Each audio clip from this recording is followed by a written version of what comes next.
नमस्कार दोस्तों, मैं नीरज कुमार और मैं एक मुद्दे के बात लेकर फिर आया हुआ हूँ। मुद्दा यह है कि आज से 15-20 दिन पहले एसएससी बैंक और रेलवे के एग्ज़ाम के लिए शेड्यूल की बात की गई थी, जिसमें सभी टीचरों ने मिलकर एक साथ यह लड़ाई लड़ी।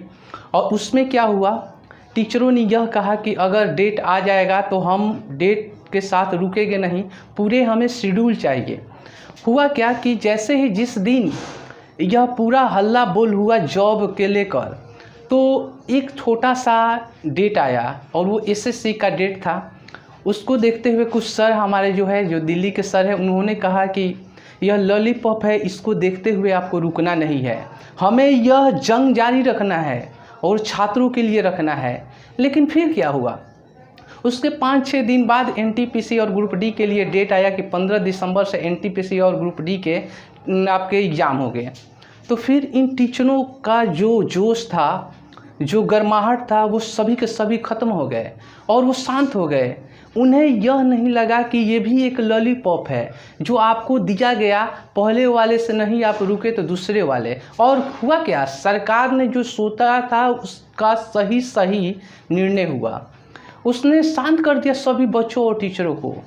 और हमारा मेन टारगेट क्या था, हमारा मेन पर्पस यह था कि हम लड़ेंगे और जब तक लड़ेंगे तब तक लड़ेंगे जब तक कि हमें सही तरह से एग्ज़ाम के बारे में एक शेड्यूल ना मिल जाए। हमारी मेन मांग क्या थी, हमारी मांग यह नहीं थी कि एनटीपीसी और ग्रुप डी की सिर्फ डेट ही आए, हमारी मांग यह नहीं थी कि एसएससी का डेट आए, हमारी मांग यह नहीं थी कि बैंक का डेट आए। हमारी मांग यह थी कि पूरे एक साल में जो जॉब की वैकेंसी आएगी उसकी एक डेट फिक्स होगी, उसकी एक तारीख फिक्स करके एग्ज़ाम कब होगा, कैसे होगा, कब ज्वाइनिंग होगा, कब इंटरव्यू होगा, ये सभी कंडक्ट कराए जाएंगे। लेकिन इस पर हमारे कुछ सर, जो दिल्ली के सर है अभिनव शर्मा और राकेश यादव, उन्होंने कहा था कि पूरे इसके शेड्यूल होनी चाहिए और जब तक यह हमें नहीं मिलेगी तब तक हम रुकेंगे। लेकिन हुआ क्या, कुछ नहीं। उन्होंने उस तरह के ही लॉलीपॉप उन्हें चाहिए जिस तरह के उन्हें मिल गए और वो शांत हो गए। और दोबारा फिर मैंने यह देखा कि सभी के सभी भारत के जो भी टीचर है, सभी के सभी टीचर रुक गए। अरे यह क्या आप कर रहे हैं। सरकार की जो पॉलिसी है, मैं जानता हूँ सरकार की पॉलिसी क्या है। इसमें क्या होता है कि वो अपने पूरे पॉलिटिक्स जीवन में छात्रों के पॉलिटिक्स और टीचरों की पॉलिटिक्स सभी को वो समझते हैं और वो सिंपल सा लॉजिक लगाकर बच्चों और टीचरों के बीच एक अलग सा माहौल क्रिएट कर दिया, जिससे सभी शांत हो गए। मेरी और हमारी नहीं, पूरे इस भारत की बच्चों की यही मांग है कि यह जो पॉलिसी है वो ख़त्म होनी चाहिए। जिस तरह आपके इलेक्शन हर 5 साल पर होते हैं, एक डेट फिक्स होता है कि इतने तारीख का आपका इलेक्शन होगा, इतने तारीख को आपकी गिनती होगी और इतने तारीख को आप ज्वाइन करेंगे। ज्वाइन का मतलब क्या है कि आपकी सरकार बनेगी। लेकिन कभी बच्चों का हुआ है कि एक साल में कितने एसएससी के एग्ज़ाम हो गए, कितने बैंक के एग्ज़ाम हो गए, कितने रेलवे के एग्ज़ाम हो गए, कितने डिफेंस के एग्ज़ाम हो गए, कभी ऐसा हुआ है। पूरे एक साल का हमें शेड्यूल चाहिए। उस शेड्यूल में बैंक, एसएससी, रेलवे और डिफेंस सभी एग्ज़ाम की डेट फिक्स होनी चाहिए, यानी कैलेंडर एक होनी चाहिए कि इतने तारीख को आपका एग्ज़ाम होगा, इतने तारीख को आपका रिजल्ट घोषित किया जाएगा, इतने तारीख को आप ज्वाइनिंग करेंगे। और पूरे ये एक साल के अंदर हो जाना चाहिए। यह नहीं कि अभी फॉर्म भर रहे और फिर एग्ज़ाम कब हो, तो 4 साल बाद हो, 3 साल बाद हो। यह कौन सी पॉलिसी है। जो रेलवे का अभी फ़िलहाल में चल रहा है निजीकरण का मामला, बहुत ही अब दुखद घटना है। इससे बच्चों को आप गुमराह नहीं कर सकते हैं। आपने देखा कि इधर से ना होकर हमने उधर से तरीका अपना दिया, तो चलिए हमें कोई दिक्कत नहीं है। आप एनटीपीसी या जो भी रेलवे का जो भी आ रहा है उसको आप कीजिए निजीकरण, लेकिन आपको 1 साल का पूरा शेड्यूल देना पड़ेगा, क्योंकि यह बच्चे रुके हुए हैं। बहुत से ऐसे बच्चे हैं जो 2-3 साल से यह कहते हैं सर मैं 2-3 साल से तैयारी कर रहा हूं और मुझे लग ही नहीं रहा है कि मेरा जॉब लगेगा नहीं। बहुत ऐसे भी बंदे हैं जो कहते हैं कि अरे वो पढ़ नहीं रहा हुआ तो उसका जॉब का आपको भेंट हम करा दे। वैसे लड़कों से आग है उसके अंदर, वो कुछ करने के लिए सोच रहे हैं और आप तो रोके हुए उनको।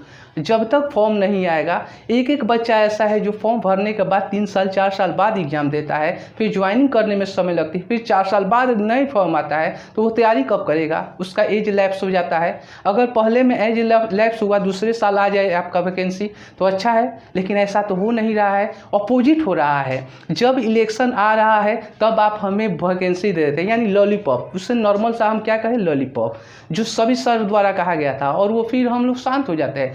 लेकिन यह रुकनी नहीं चाहिए। भारत के सभी छात्रों को मैं यह आग्रह करूंगा कि आप लोग लगे रहिए, पूरे 1 साल से शेड्यूल मांगिए और 1 साल का पूरा डाटा होना चाहिए कि कब कब क्या क्या होगा, और पूरी 1 साल में हमें ज्वाइनिंग चाहिए ताकि हर साल बच्चे ज्वाइन करें और हर साल नए बच्चे तैयारी करने के लिए उत्सुक हो। होता क्या है हमारे पास कि तैयारी के लिए हम लोग स्टार्ट करते हैं और तैयारी करते करते 2-3 साल बीत जाते हैं और कुछ उसका निष्कर्ष ही नहीं निकलता, और पता चलता है कि एज लैप्स हो गया। बहुत से बच्चे बाहर कमाने के लिए, बहुत मजदूर वर्ग के बच्चे हैं, तो वो क्या करेंगे। तो मैं भारत के सभी टीचरों को यह आग्रह करना चाहता हूं कि आप लोग यह पूरे जोरों शोर से हल्ला बोल होनी चाहिए बच्चों के लिए, क्योंकि यह रुकनी नहीं चाहिए। सिर्फ एनटीपीसी की एग्ज़ाम देने से आपका पूरे यह नहीं शेड्यूल सही हो जाएगा। आप 1 साल से पूरे भारत का 1 साल का शेड्यूल जॉब के बारे में मांगिए। उससे क्या होगा कि सभी बच्चों को यह क्लियर रहेगा कि हमें कब जॉब की तैयारी करना है, कब हमें ज्वाइनिंग करना है, कब हमें नए बच्चों के लिए स्कीम आएंगे। तो यह सभी चीज़ें हम ध्यान देंगे। और मैं इतना ही आप लोग से कहना चाहता हूँ, मेरी यह भड़ास नहीं है, मैं युवाओं के लिए सोच रहा हूं कि युवा आज के डेट में बहुत से परेशान हैं, और उन युवाओं के लिए मैं यह सोचा कि क्यों ना मैं यूट्यूब पर आकर आप लोग की बात कहूं। और मुझे सरकार से यह निवेदन है कि आप हमारा हक दीजिए, न कि मैं आपसे भीख नहीं मांग रहा हूँ, वो मेरा हक है। हर साल जॉब आना चाहिए और टाइम टू टाइम ज्वाइनिंग होनी चाहिए। और आप कम से कम जिस तरह इलेक्शन करते हैं उसी तरह जॉब का भी रूटीन होनी चाहिए। जय हिंद, जय भारत।